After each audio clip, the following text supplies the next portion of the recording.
Hi mga kadidiis! Ito may bago, may latest dito mga kadidiis, mga latest dito. Oh, ito. Umiiyak si Castro dahil anim lang daw yata ang nag-endorse sa impeachment. Pero may nabasa din ako naman kanina na ino-endorse na daw, pinapasa na. So siguro kasi tatlong impeachment yung pinapile nila. Yung may isa pa pang-apat. So siguro yung iniiyak ni Castro dito ay baka isa yung pinapasa nila siguro. Ito, only 6 Solons endorse Sara impeachment. Galit na siya. Ito, sinasabi niya, we expect that you will do your job, your moral and duty, legal duty. That's why you are there. You represent the people, our right and dignity. We are expecting this from you. We are watching you.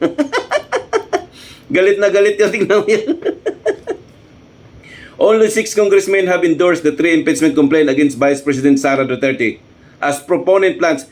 To ang date nito, tingnan natin yung date nito January 8. Tapos ngayon 13 plus may ano pa, may INC rally pa ngayong araw. Okay? So mahirapan talaga silang mag-endorse, baka hindi sila pipirma dahil alam naman nila na itong INC ayaw talaga sa impeachment, di ba?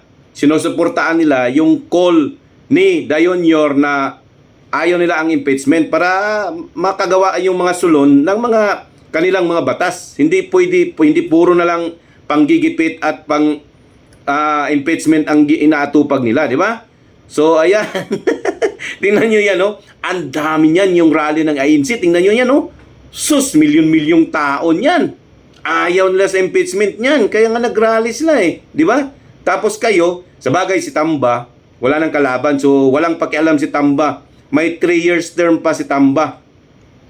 3 years hanggang sa 2028 na eleksyon, so baga mag-presidente na to, di ba? So tingnan natin kung anong resulta nitong tinatawag nilang kasi may nabasa talaga din ako kanina na ino-endorse na daw. Pero paano sila kakuha? 6 solons lang, 6 lang kailangan nila ng 1/3 sa dami, di ba?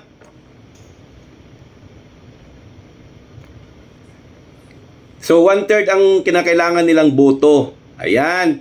So tingnan natin mga kadides.